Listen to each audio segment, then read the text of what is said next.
Solomon Wusu Hanom alongside Janet Nabla on so more Hano and Che neighbor in the discussions no it are just the Magana for 95.1 Oria from Nasugu out here from NKG Nana Kwame Jan Solo and Utumi Bashama Manka Abem de Pa ha sana be to me a use microphone we at the Amami ha Nanda and Emani be a no a more the ye pa ye share a quantum mining Tisiano ye the charges in Sia and Abono ye the charges in Siana abo a quantum mining. Dom Lebo also lamenting in the delaying of what you call the prosecuting. I say, ora no, so prosecuting nyama be investigations be on my year. I say, delay. Papa no any njiho say nyama no a delay sa. And these are so many things I ever know. And I pay. I was 95.1 on your FM. I was Yensempa Jumedi so. Mensaka Solomon Usuha. Solomon Wusu the tormentor. Minam de said in Amano. Solomon Wusu the tormentor. Tormentor na oba no obeke kalajura chirebe. Me oba obeke kalajura chirebe. Solo ye share ya che. Ya me share alongside e chire hoda na. Yes. Ye di enkwe chire. Ye de be bosso ha. Nice one. Mensa so aka Janet Nabla na Janet de oba Wednesday na ana gidigidi pa Janet Really I have made a strong proof of my constancy. Okay. I think Shakespeare, Julius Caesar. So I have made a strong proof of my constancy. Say, sa gidigidi no. Asia we jai. Majai. I am going to speak to facts. Okay. Solomon the tormentor, tormenting me, making me so that I will lose my guard. What do you mean this is unfair to me. Hey, you know, Debia, Debia, and you are made and I tormenting. Who can't at times are Obian who said, no, this one day is not factual. Now me person mean can now no, you are now interrupting me, saying things. At the end of the day, then you see that my blood will be boiling, and then it will get to a point whereby you will see me now. But onti me tormenting me biom. And crown. What's your papa? Yem for the first story new on the aspect of Akunta mining. They say I had 6 charges and I had a slap on them. So, I take your initial statement on that. Nana me chia odawa chia wetie fo nyina chia Janet so. Ma menka se so ma we ayesenke be chichira enye enne na osenka wontumi ekokot. Na osenka wontumi yedena kogina emrana no in 2022 thereof. But this answer ne wo abanya o mampeni na oda no ofo galamsi so ntino. Wantumi anye hoye. Ofo so say. O ofo galamsi so. Na refi so obeka chire se Akontamani was never involved in any shade of galamsey. So you based on investigation. One investigation, yeah. Okay? On a simple matter. On say, Abana and you, mena MPP. Or time, any druntino. On a simple matter, say, ye be a millennium awards. Na Ministry of Trade, Ekahu. Ubi koye allegation, say, ye be a very cash for city, ye jinko for sikano. Abaya no Rekufuado Edano, Ekoso together with Parliament, MEA parliamentary probe for the first time. Esan say one and that Ministry of Trade ano oral antimante yempen ye tika no mufi say waye boni binti yenko gune ni mase of Parliament. That time no na MPP aban and a majority of Parliament too. They could have stopped it too. But I say no. Yanko parliamentary probe no be the live na ye telecasted live. Amoral and Chamate continue to yatutuna no ye wie ne sen ho so ejeye de na issue on galamsey say yensase sensu o mampani un commission public inquiry bia me kra ye hu ye CID for me country so go hwemu no enya no kra.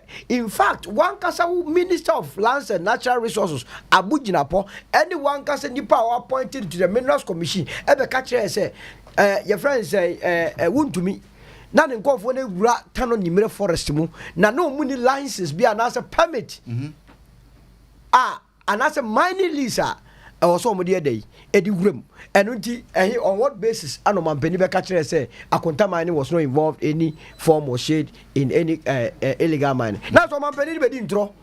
Now you can only defend the indefensible. Abraham bia na won so unya the share of the kitty unya benefit him eno nti me twe wadwena kosi de Alistair Matthias young man no Al Jazeera investigators ko interview no ka say every month bia Onua mampani Akufo-Addo no mo ye connection gold connection etwe between 40 to 60 million dollars worth of gold free chrome eko. Are you connecting the two? Oh, I say one can say every month. I say every month bia yeah, good connection. Oh, I say connection. I do connection with the president. I'm quoting Alistair Matthias. Anytime you connecting the dots, the first part of the argument they say, Obia, wow, Minister of Lands and Natural Resources, and the Minerals Commission, aka say, or ye illegal mining. Near your man penny or teso say, Sandy Pana, Lands and Natural Resources workers or illegal mining, no, on ye illegal mining bia, ye free 1 year, ya branch be of a me, many of man penny yet gold connection. So why do you think man penny was getting the gold from? Where simple logic? Nana, we men can't show what what for my mamu me be a kino. And he uncle no patch say Nana do ne Wontumi na Egalam say. Ah, so where dear me be a kino, me men can't sancho. But what I'm saying is Obi a oye illegal mining wo institutional where ye a swap for the sha no kasa asume si wo ye illegal mining. No man penina. Because answer man penny betumi aka bibia about illegal mining hono also advise free the Lands and Natural Resource Minister such as here and the Lands and Natural Resource Minister also get advice from the Minerals Commission. So the Minerals Commission say illegal mining and we advising minister no so man penny advice must be coming from the minister. Minister so illegal man penny there be one illegal and you obi akasa man penny say gold connection so we me na me mount the conclusion. And Ntina was a cosa. There is no doubt to say Galamsey higher. Now, me de be a quart say nine must yard, but they must move it and not further. Say, young quarter young boys now a war a pitching mono. And your money the course. Okay. And penny for more bear him phones as of for Malam for more your friend more honorable sir. More mercy come here say and sass and one of such people they want to be. This is the first time or minor air co after Obia or your campaign. Now, same way, 2020. In fact, Wontumi Kahumbi and Oman Penny Akufo-Addo at the airline 2462 buy. Oh, but you can't say that for a fact. It was, yeah, the chronology of events. Wontumi was alleged. She said, I'm not opportunity. I won't go into detail. Yeah. But in 2022, I'm telling you what the Minister of Lands, Abujina Pokaye, and what the Minerals Commission Isikai said in 2022. No, there was no mining lease ratified. There was no EPA license. There was no operating permit. Wontumi kura or na konta mining kura or mode egura canon in forest. Yeah, the next thing was that in the same 2022, no, near passing LI 2462 assembly any assembly be share. Say after the Yamaha Kwase go for you could do a forest. To make us the same way. Now, how the Cordino who say a branch and say, no man penny a gold connection. Now, if he said, why ain't and you Jenaswa, your passes Samran? Now, Samran, then they see and this who quite so mobile almost. And we are yeah, Nane, dear Dome say, and your party neighbor. Now, send you busy be a bro much in 2028, you know. Say, Eli, we one promise yes, all by a menu. Also revoke it. Now indeed, I was here revoke yourself. Or man be anyone more when neither one more quiet. Also because you go to especially you won't go for your irresponsible man or your chroma or more be a yard and not take an inch. Say ya kwako say and sassy. Ah, ye near cardia bet media, I reclaim his answer send it back. Now say, would ye woo ya yen in your good for the wound in your one who say, ya the answer must see and go to now so diama. Now yen in a cassassim position. I didn't about my bitching, you know. But this is Minister of Justice, Attorney General. Yeah. So my papers in your way. So what I'm seeing now is a free a binary casaho. One arm, which is executive. Say minister no or executive. Yes. And this year, a Scottish Parliament bears a human. Or more with the Sam Brand Mayer, or more some go back home to where they equally. na me feel say 14th October ya no mo kona omoko agidigidi omayede obatumi ayi afro ana speaker so abeka kire say parliament no kra no dai bibi ni watu mu disafo na kotran minim o se bia adwumaso no bi wo ho adwumaso no me speaker on se adwumaso no bi wo ho mo ye wa se adwumaso no ko mo titifia mo nyehwe mo ko bie dan no mo nkonko ya adwuma na yenko yi airline mfiri ho na niema bebre wo ho no mo no yenye mfiri ni yenko yanim eno nti medie endra ade esi wo court no wontumi ya we say was survive all these years because there was a leader na ofo abone so ya tena kromo ama leading members of the party are you a free emu to catch say yenja galamsey tunde yenja tuchira ya tie na Paul catch say man ne de be ya ye be di assassin mu e de ne siye on kai Professor Febo watching report ni bi da yes wo bo nipa hodo omo ye galamsey okro wan kan bi na say no both MPP na ndc absolutely until that time no essence na ban your complicity want to be anko and I'm expecting say ban we say and this over because aban we so abonipa mieru di ya me na abanga say yes afanko ka your friend is Professor Febo watching you see na enisia so galamsey so essence ye tie yeni esika kura no enura ye toma yemba eto bia obatumi di yare bi ba hwa house ana we di free yenyi ni kura na ye say ni eni ntie ye nya sa ya de bi and it is obi no one political party no sensual sense asia o political party manifesto na ifa na church obi ba o sensual wo sa party ni no so yinima say we your mambafo we yinima kura Ghana for do na ebe wo sa mo ye ni papa mo be to aba mo anonti Wontumi must go and face the music. The me one say Kwame Antwi aye na yi akonta man ni boss wo de wo ye firim. Enye o wa wo hwe adwuma no so no o ye papa nka be ye firim. O na say e bi o hwe de wi enema ne kona. Ko say why bone on. Obi onye bone. Wo se kromo ade bi ba be. Hwe de enema ne kona. Abra kenoforiata start dwane free o ma me ka chem say o man ko fa kenoforiata ma o set bad president.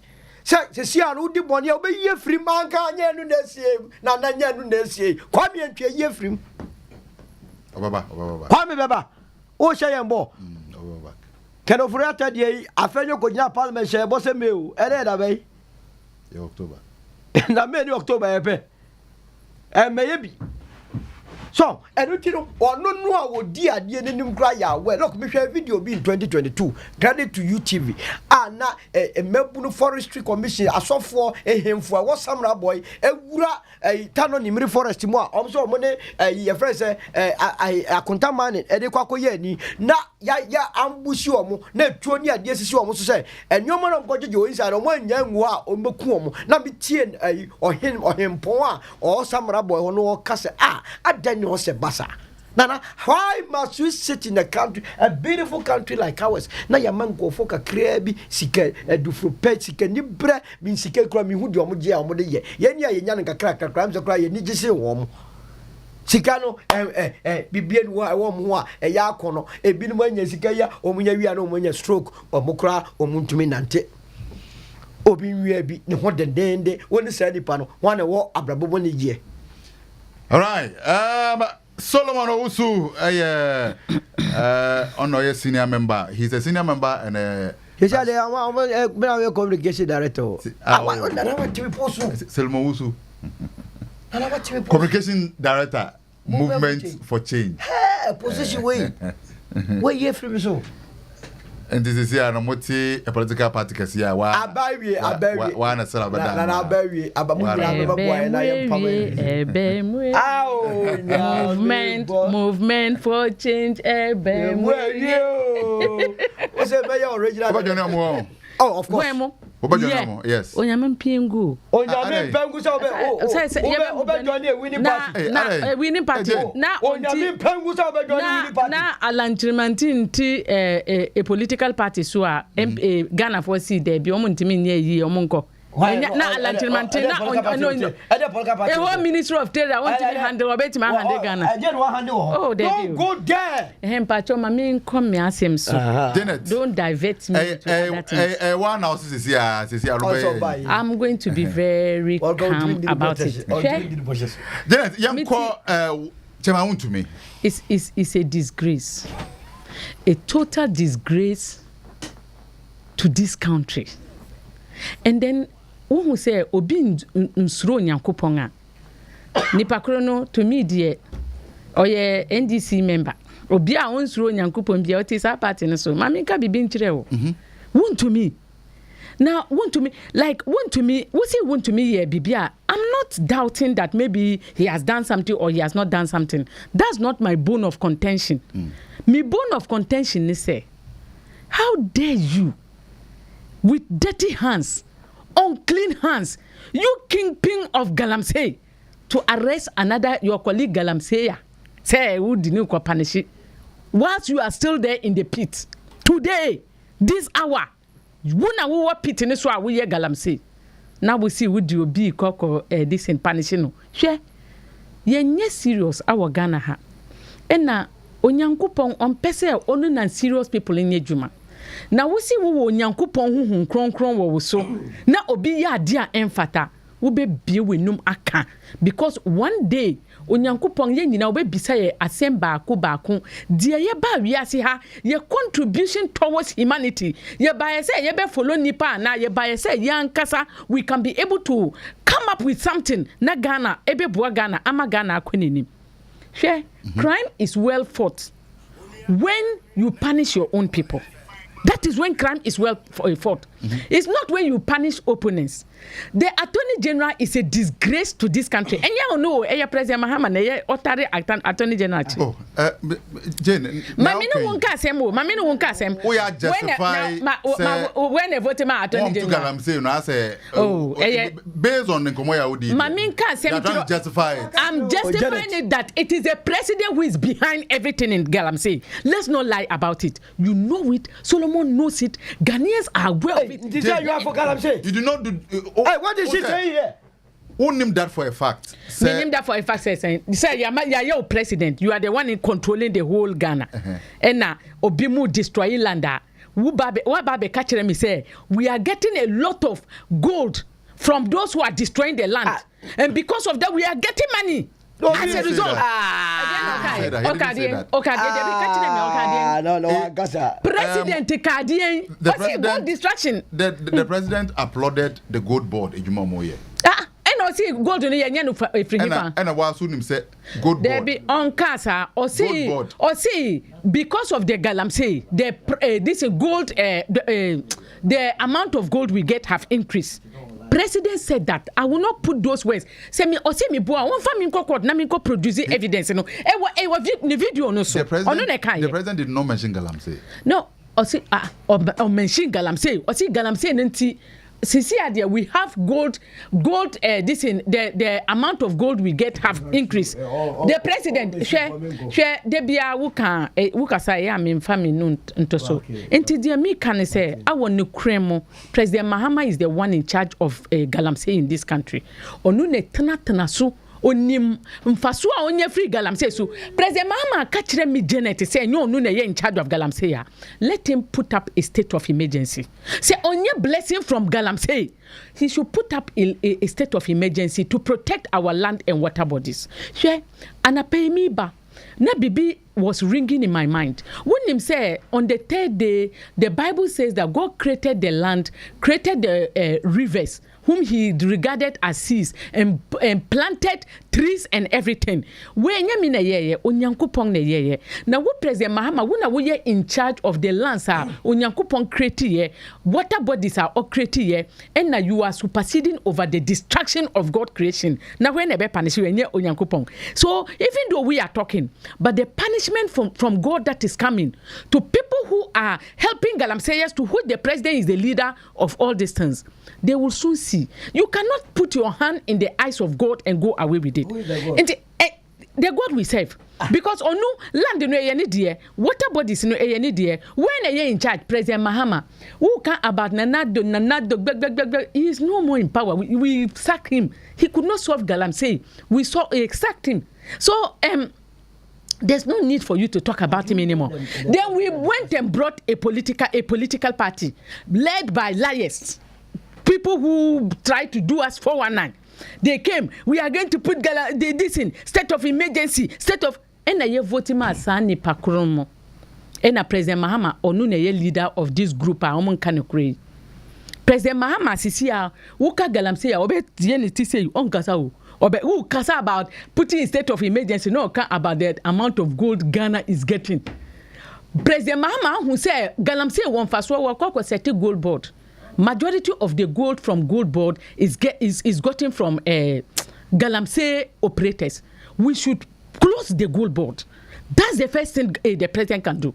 For the president to let us know, say Obetima fighting Galamsey, he should put a closer to the gold board. That's number one. Number two, almost shutting it up completely. Now making sure say we'll put in state of emergency to make sure that Sir Galamsey action you be yin in Africa. Wontumi who call address Wontumi, it is much I do about nothing. These people like they are reading a script. Yes, and diverting attention. Galamsey. That's what they are doing. They are just putting pressure on Wontumi to deceive the general public. But they have forgotten that there were 5 senses. Some of us, our 5 senses are alert and they are working. And you can deceive some of the people some of the time, but you cannot deceive all the people all the time. Wontumi is not the problem. The NDC is the problem of Galamsey. Since the beginning of Genesis, they created the word Galamsey, NDC, and they have come to destroy us now finally. Listen, Wontumi is not the problem of Galamsey. President Mahama is the problem of Galamsey as we sit here. Arresting Wontumi, sending Wontumi to court will not even do anything. Wontumi is no more operating. His party is not in power. President Mahama is the one who is in power, and all the NDC women organizers, youth organizers, foot soldiers, ministers, MPs, the Jubilee House, they are in the in the Galamsey peace, trying to get Galamsey for gold board, and you are here trying to punish an innocent person. Do you fear God? Muwa NDC, musuro nyankopon. Musuro nyankopon na because musuro nyankopon Wontumi mube arrest President Mahama and lock him up forever. Let's not send President Mahama to court. He doesn't deserve us sending him through the legal system.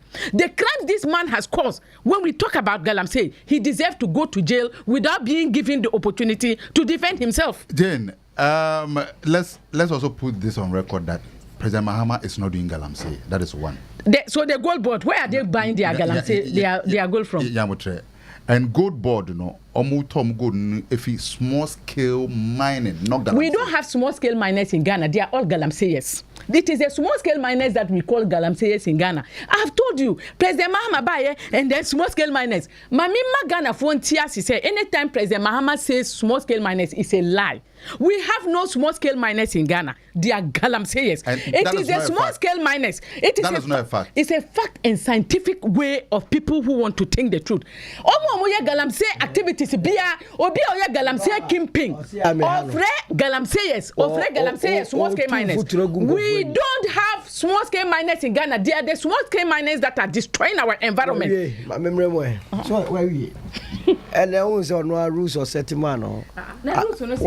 One ka fact back okra wa be boni sire mu wa kan semwa enim nyame nim wa wo se nyame say me kan okra botra ko be hu ani so from the back ese mu no aka tenya no President Mahama anka onyankopon wo power wo Solomon wontena ha sa wo green ya wa hye anka wontena ha because wo kan okra back pepe omo hwe omo tontro na omo bypass Solomon wo hu bia Solomon edien na President Mahama omo edien ya can you cry for once? And all be about ya Toma President Mahama.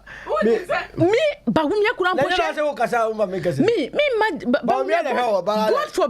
God forbid. I work. I'm a health administrator. Debio, majority of people are omuye politics, omuye juma be a businessman or have businessman. I can pay you from head to toe. Debio, What are you talking business, about? omuka business. Yeah, of course, John Mahama na ye juma sisi. I'll bet you oh, the man come as first of all. Yes, Janet, I deal with emotional business. We are dealing with facts. What here now? Ye kagalam say asem Anna or mine. Let me tell you, say state, you know, and Wontumi kwedu. The state includes you. Yellen yadi to me ama the police. And the attorney general say they can prosecute on our behalf. Prosecution be a criminal prosecution be a or money. It is on our behalf. Yeah, sure. Or mine na ye nyina yesu say galamsey higher. Now me better now my first statement, my opening statement because I say I'm not impressed say they be a quiet because kochichi boys na operating. Ye hear campaigns no. Fortunately, abanya wo support to omo indirectly MPP aban. Ah na Kufuado eda no. Onua ni Ministry of Lands and Natural Resources. Tieni ye Janet. Obeto fa chop. Me ba oda me bamba. Oda sa we me hu a it's not yo oba na be MPP asem me enfa me ho. But so abaya na wo support o me Kufuado aban. NDC a wo support. Wo mo ankasa Minister for Lands and Natural Resources etro say akonta mining no ni hutumi say obeye mining wo forest no. Are you saying say nyame de nsabe wo sa minister de ni ana? Is that what she's telling me? Abaya now support to Onua. Kufuado na appointed Minerals Commission boss. Also be catch and I have the release here. Ever catch say now omuma akonta mining operating license. So be ratana on the forest mono. Are you saying say nyame fa nsanko wo omwani ana? You see here chechiro mine.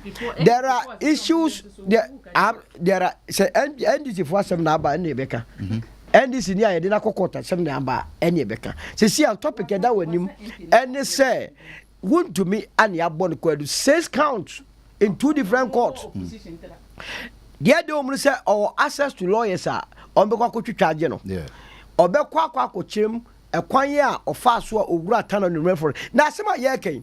Abronye DC na guy on one party member abronye e said akoye hu video in 2022 the betu jahawa na omo sensors no. Me say UTV e wo videos a ehemfo ne forestry commission ne asofo ne yiwura tan on the forest they were chased out nyame amemu ankomu wuye ni nyina wo all these informations are available yet deliberately what betina hanamo can someone be ya and nyamieni na John Mahama ye Galab say if you have evidence said there Alistair Matthias ebe catcher yen say or no any Kufuado any ye gold connection ye ko boss video no Al Jazeera documentary uko YouTuber also Kufuado legal advisor Kosuman Kufuado man no trokoma Al Jazeera say so one puli sa video now obesi wo mo ye ene since that time besi ne Kufuado mo ho video no da so ho. What does it tell you?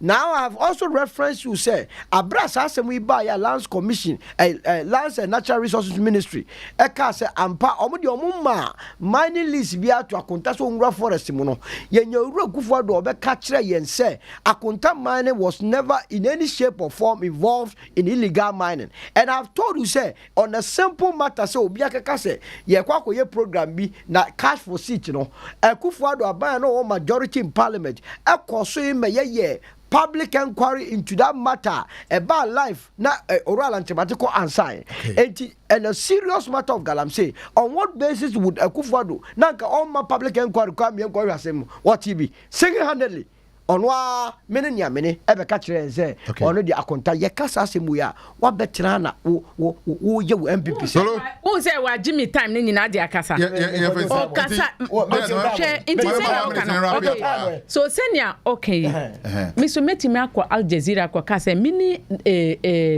John Mahama na ye galamsey adwuma no say we hwe national organizer of the MPP NDC CCR he's indicted. You can about third vice chairman, he's indicted. You can about Wasa MP and now almost friend the Enkrampo, he's indicted. You can about so many people in NDC. Omo ye indicted inti John Mahama na mino no ya eno sisi akura wa set goal board say omo ye galamsey inti John Mahama na ye at the bottom of there onu ne taritari chiri galamsey for chiri me so metima ko Al Jazeera ko kasa na evidence ben na sani pakuru ne di ba ye o say obe ko kasa me so metima ko kasa asem no die me kan say sisi a President Mahama ne in power President Mahama who say galamsey was setting up gold board to buy gold from galamseyers. They be about gold board now oka about the galamseyers and the interest. The president is for galamsey. You are here fighting. How can you fight? No, you are here for galamsey. In charge of the commander in chief of the Ghana Armed Forces. Is a galamseyer. He support galamseyers because he said we get gold from it. Then he will come and tell you with papers. And he has a very sweet mouth. Oka ubeka say yenukure. Oka wankasa wutini pa we say o nyankopon we bless you with the president.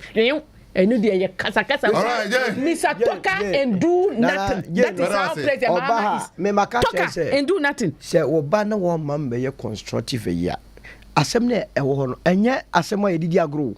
A existential threat. The president, a threat that we have voted for you as a president, asking you to put a state of emergency. Do you understand state of emergency? Do you understand state of emergency? Do you know that now do you understand the state of emergency? Don't bring men to this. Okay.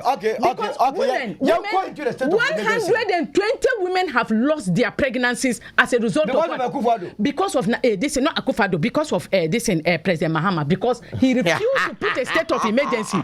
Mercury and other cyanides and other things are dumped into our water body. President Mahama, I can say on fa state of emergency, but what about the Tanahano? I can say boy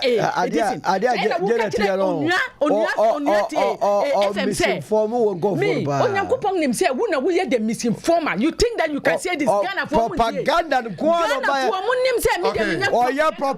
95.1 on FM and also goes out here. And na ebo room with our next topic na yedi jumedi no asiaso ajubreo na ajubreo be hu obi ti say Solomon na madineti ajubreo antino me too yemo room Jen Domlevosi Ora mo ba ye it's been 9 months. As a Niama BS prosecute ni adie delays abem ni adie ohun ni ora na ye ni adie within the next 4 minutes the mauno ya say ora ejuma omaye omo ankasa the member of ora no so kase no mo ba ye within 9 months mo prosecute obia as a ye hede ehun ni ora na ye your take yanko something na me see NDC for at the first place who could set up orala now who could fa omo vindictiveness minu wune kunye oma ba be fa say wumbe ye member to supersede over me. Do you understand?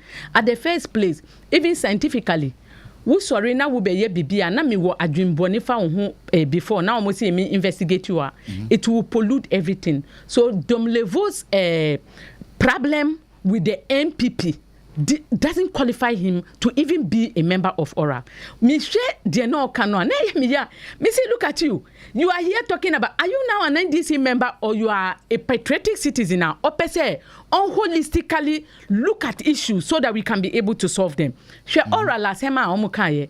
Ma afa ORA la sema akoko senapini pa mo pictures including Afenyo Markins in the fie osi ya oye 27 years no nya politician nkwa. So there are a lot of things in the oral document that were done as a result of emotions because almost the persons like Okujato Ablakwa, Martin Kebu, people who already have a mindset about they have a mindset, they have a problem with the MPP and Amudi 2 teams, so they will do shadow work. So the entire thing that they have done it's not something that is credible. And Amiti say you are here talking about vanished NDC people, MPP people, because pins are omudi yewa eya when him say obiako fa noli prosecute aman obimu na NKSS yem prosecutor mu yebeka no mo see they were in court for a long time crime is not a respecter of time. That's number one.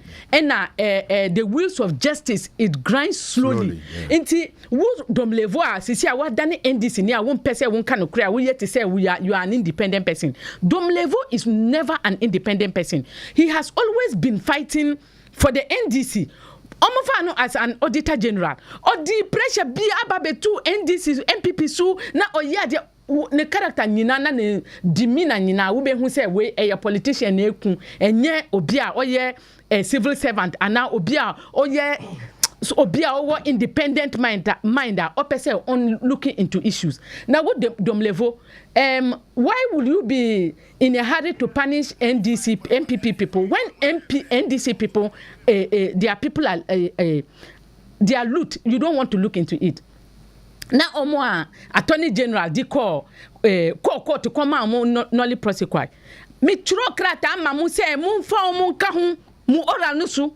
Add them to the oral to make it holistic. So the Ghana for be who say munya NDC for because obianim say Domlevo Martin Pebu and blah blah blah mu ye NDC for amu tari mu ye to say mu ye independent mind independent people. But the mu ye nyina is not independent.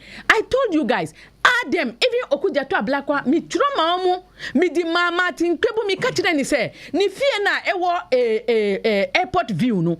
He has no money to buy to be staying in such a place as an MP, and you are supposed to be clean before one. Me this in Okujata Blackwa. Kwa me see the amount of money I would try and who salary need the keka. It doesn't really just suppose say Wubetima stay in such a particular place. So add his name to the aura to make sure that holistically you are dealing with all these mistakes. Musi there be more yes sir. Mudie you are just pinpointed. You have directed your mind to your opponents. Na mudimo opponents ichia mu yes sir there way. Sa oral work na mu ye no. It is a vindictive committee made up of people who had pains against the previous government because they had trouble with the previous government. President Mahama, and nothing I mean trusty President Mahama, because when you're a leader, you are supposed to have something called independent mindset. President Mahama is not like that. We know he's a very embittered person. He's looking for somebody whom you last fought with, who can cut off your head. That is the type of person we are dealing with as a president. The truth is that the oral work, the okano, mami kwan kurampo na mi ntoto ho, onu ankasa kurampo ye wi ai, fa ne auditing ten nombra. Na onu so he deserves to even be prosecuted. And na omu jai na on nante a kan semfu. All right, 95 on FM. Solo Areho Messiafim. You see? What's your film saying? Oh, Messiafim. Me tea, I na AMSN coming sorry because me also mano. Ya here say Jami Queen and then our Jama Janet Moa Abo. Debut. Talk about your dissent, Solomon. I know it pains you to say me can because you are here to do NDC bidding. Do your NDC bidding and leave my dissent. No, do your NDC bidding. I came here to do the bidding of Ghanaians. Somebody now the bidding of Cosmokaians. No, you are doing the bidding of Mahama. The bidding of Azerbaijanians. The bidding of Russians. What I talking about? Mahama. Go ahead and do your Mahama and the NDC bidding. I say question wabusa tree no nam river ubus o se domlevo se ora ade na ekone slow. Yes, almost slow. I was even expecting her say Obeka say yes. You cannot expect me. I have my independence. You agree because oye omamba utia eto eji say yes sika yira na so obi ka say e wo say ye hwane ye na obi a sika kodi no na so owi oman ye kwagye ne ntemo a na we ade a e wo say ye de kofa ba bi foforo. I agree with Domlevo. Say 9 months also. Say also more round a lot of people up. If he say ye need to kruma. One more be ministers room free a wiem nebo. Ye more ye no more na ti omo ye busuafo ne yi. Ye nim the time omo ba ban mu de na omo ade ye nim de omo ba ban mu efra ban mu so de omo nya ade ni omo ketua so omo je aye nim se entumi nye saa ajapade ana omo aye ye nim de omo de akwa gu abrochi ni de keka ho ene ti ye ka bibia does it not strike you say for the first time in the history of this country could it and see you former minister of finance Ken Ofori-Atta ye to abawi wadwane akotena America ya bona so ma o ye papa kan anim nte ade no ma ye kase asem no betra se me ba ha be ye NDC bid. What do you take me for? Now me person be join the NDC, ade NDC do I need visa? But of course, NDC na odwane ye no de omu prosecute no to lock. Now they are prosecuting Ken Ofori-Atta. They are prosecuting Ken Ofori-Atta. Now no one omu prosecute. Almost you to go ahead and prosecute. Oh, yeah, to mad discussions anya kama. Me nim how or any debate. Enti we no the principle is the party dey no mujira so. Ye ka galam say I say nipa na ye prosecute no and this ye prosecute no. Ye obi ka say ora gofo awia ye japade ni esika no the way ye kono pace no slower or say oh dabi and also adwama. Enti wo no kra what do you stand for? It's a problem. My friend, we cannot be doing these discussions. Yeah, I stand for the truth. Oni no krabia won ni won tia de na cry for the truth was. So I say, enuti ye nim said National Service Authority. Attorney General ya na be ka kire say, kofo nine num bia fa yisika 548 million. Na otu bia onya bi kan ho. O ye den wo fi omo nam ho ye den kofo e bi kra gi position so. Ye twa mo makwa di o sika wi azana ya ka se da bi for omo court. Ye num se Hanan e ba fast talk e na no mo chie ne koya mo se aben du tamale obi abeche na japade tele wo o ye de ye num se scholarship secretary kun e bon ganga o ye de e na no crowd the fourth estate for do me e ne le round here yeah abran tesa me ground here sika ya si anfa nkoma hiafo omo abubo adam omo ani bie no otam a odiama attorney general Godfrey Dame otam a first lady's office otam a chief of staff omo mu hwa na hia no otam a Africa Prosperity Network headed by Gabi Asaro Ochidako won wo bi a prosperity kan di wa osasre sika no akwa gisike ye ka na branch ne nya the vim no nam radio so kesanse mu now ure fi ajimamenu Sputnik V vaccine or the sika koto ya vaccine World Health Organization say ya turn about they pay $10 or no quad your koto $19 ya kaka he say now he was not thinking straight. What has happened to him? Yet ya frontiers na Nigeria ni bia ba set up company bi obi afre yes wunya covid quest wunya $150 what has happened to it? Airport ambulance back on the board this life enkwa ne bo adinse nkwa ye tia ya yesadie we ye kan ho asem na se domlevo ka se the person is slow wo tia na wo say and obi ye why no we are not it is a serious matter that we cannot play with it. So these are the issues. Yatia National Cathedral, Ofa Rejobia, Unhuameno, said $97 million. And now no President Mahama, Otuko, or play with Tentiko Japan, or call your Kosha company be a friend Degas. Only Degas for Kasai, almost 4 years, Robert my $100 million. Yet, your man penny are not almost $100 million. No, while to me a farm work quiet, while to me a farm was a Yensi school dying, while to me a farm was a Yefa Improve Hospital. What you could to we are talking about some of these. Yeah, who audited report? Your friends, Deloitte and Tucha. HS and not a bank running David J. Any contract is on Mampenia Kuvodo, any cast at These are the issues. Yeah, car was the only confined for. Now, you because I said, where was who defended John Mahama? John Mahama or the Chemica. Young kind of crunch Ghana for near Chrono, la Chrono, and a man in Koye. So if your political party, ne view, ne say, would ya dear beer, ya cocho beer, say Pinidia, would you against that? That is a bad PR for your party and your person. Now, mean you are bad me too for. Over 10 1 hour, oh, Sabu baby.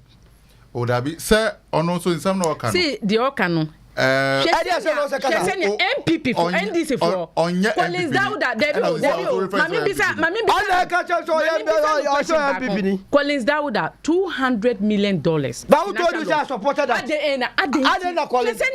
Who kasa Ghana for Beka said they who can nipa baako pe na yes ade no but Ghana for $200 million. But that is not what I'm saying wrong. During Mohammed's time, Collins Dauda cost it to the people of this country. Yes. 290 million Ghana cedis. And Ghana dollar. This one Opuni kosi Ghana. You care about these people. What is the name? Crampo what bank kura. So in fact, Unibank. Unibank. Yeah, about Unibank. And this in dear me can say. I'm saying that they should have discontinue cases because almost said that you saw the work. Ghana for a case like he is not somebody who is a corruption fighter. Oh yes, selective corruption fighter. So we are end this in now we get corrupt. At a force case. So why international Solomon corruption our NDC. Solomon be protect you. Who say all kasa sisi on team kasa yi. NDC for omo year almost cause financial loss. E no dey when you okay. Who can see Ghana for? Say Ghana for. Who now we are emotional. How emotional you are. You are very emotional.